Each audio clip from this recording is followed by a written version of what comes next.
Hello friends, welcome to my YouTube channel Reena education hub. आज के इस वीडियो में हम सीखेंगे क्लास 11th मैथ्स का घात समुच्चय या पावर सेट। पावर सेट क्या होता है, इसकी परिभाषा हम सबसे पहले देखेंगे। तो दिया गया कि समुच्चय ए के उप समुच्चयों के संग्रह को ए का घात समुच्चय कहते हैं। मतलब अगर कोई भी समुच्चय ए है और इसके जितने भी उप समुच्चय होंगे, जितने भी उप समुच्चय मतलब जितने सबसेट्स होंगे, उनके संग्रह को ए का घात समुच्चय कहते हैं। जैसे और एक चीज़ इसे हम दिखा देते हैं कि इसे निरूपित कैसे करते हैं। पी ऑफ ए से निरूपित करते हैं और पी ऑफ ए का जो प्रत्येक अवयव होगा वो एक समुच्चय होता है। और ये चीज़ जो है ये भी हम समझाते हैं कि जैसे अगर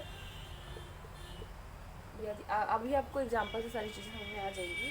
अगर a इक्वल 1 और 2 दिया गया, ठीक, तो इसके जो उप समुच्चय होंगे ए के वो क्या हो सकते हैं। हमने क्या बताया था पहले वीडियो में कि अगर किसी भी सेट के सारे अवयव किसी दूसरे सेट में मैच कर रहे हो तो वो उसका उप समुच्चय कहलाता है। तो अगर मान लो कोई ऐसा सेट है, मान लो बी है और उसके जो अवयव हैं वो 1 है और सी है, उसका अवयव जो है 2 है, ठीक। तो 1 इसमें मैच कर रहा है तो इसका उप समुच्चय हो गया, 2 इसमें मैच कर रहा है तो ये भी अगर मान लो कोई डी है और उसके उप समुच्चय 1 और 2 है, ठीक है, तो वो भी तो इसमें मैच कर रहा है, 1 और 2 भी है, ठीक। तो हम देखते हैं कि ये जो उप समुच्चय इसके होंगे तो क्या होंगे, उसी के जो अवयव होते हैं वही उसके उप समुच्चय कहलाते हैं। ये तो आप जानते ही होंगे।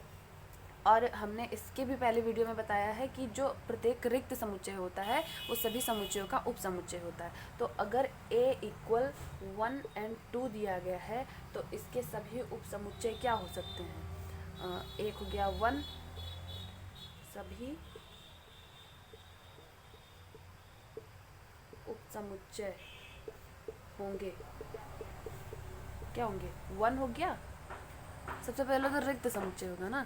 रिक्त समुच्चय मतलब ये प्रत्येक रिक्त समुच्चय किसी भी समुच्चय का एक उप समुच्चय होता है, ये मैंने पहले बताया है, ठीक। दूसरा 1 हो सकता है, ठीक, और इसका तीसरा हो सकता है 2, और चौथा अगर हम देखें तो कोई भी समुच्चय स्वयं का उप समुच्चय होता है, ठीक। ये हो गया। तो इतने इसके उप समुच्चय हो गए। तो इन्होंने कहा है कि ए के उप समुच्चयों के संग्रह को ए का घात समुच्चय कहते हैं। तो ए ये हो गया, ए का घात समुच्चय क्या बनेगा, पी ऑफ ए। ये बताया था हमने, पी ऑफ ए से निरूपित करते हैं। और यहाँ हम क्या करेंगे, ए के सभी उप समुच्चयों का संग्रह बना देंगे। तो संग्रह क्या होगा, सबसे पहले तो 5 हो गया, दूसरा क्या हो गया 1 हो गया, तीसरा 2 हो गया और चौथा 1 और 2 हो गया। तो ये जो हुआ ये हो गया घात समुच्चय किसका, ए का। ए का घात समुच्चय हो गया, ठीक। ए का घात समुच्चय पी ऑफ ए हो गया। अब हम देखते हैं, एक चीज़ और जान लेते हैं कि किसी भी समुच्चय के कितने उप समुच्चय होंगे, ठीक है।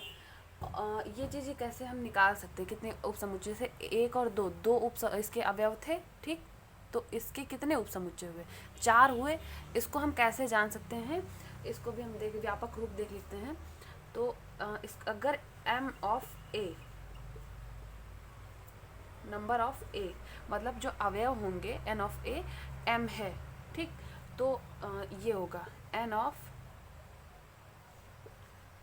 p of a equal 2 to the power m।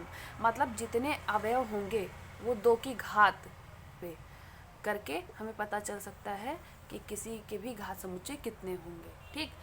जैसे अगर मान लो यहाँ पे 2 अवयव थे, तो अगर 2 अवयव थे तो कितने हमारे पास कितने उप समुच्चय मिले, 2 टू दी पावर 2 इक्वल 4 मिल गए, 1 2 3 एंड 4। अगर यहाँ पे 3 हो तो कितने हो जाएंगे, 2 टू दी पावर 3 इक्वल 8। मतलब हमको 8 घात समुच्चय मिलेंगे। आप इसका स्क्रीनशॉट ले लीजिए। आई होप आपको ये वीडियो पसंद आई होगी। अगर आपको ये वीडियो अच्छी लगी, आपको ये समझ में आया है कि घात समुच्चय क्या होता है, तो आप ये वीडियो ज़रूर लाइक कीजिए, शेयर कीजिए और कमेंट में बताइए कि आपको ये वीडियो कैसी लगी। और अगर आपने हमारा चैनल सब्सक्राइब नहीं किया तो प्लीज़ सब्सक्राइब कीजिए। Thank you.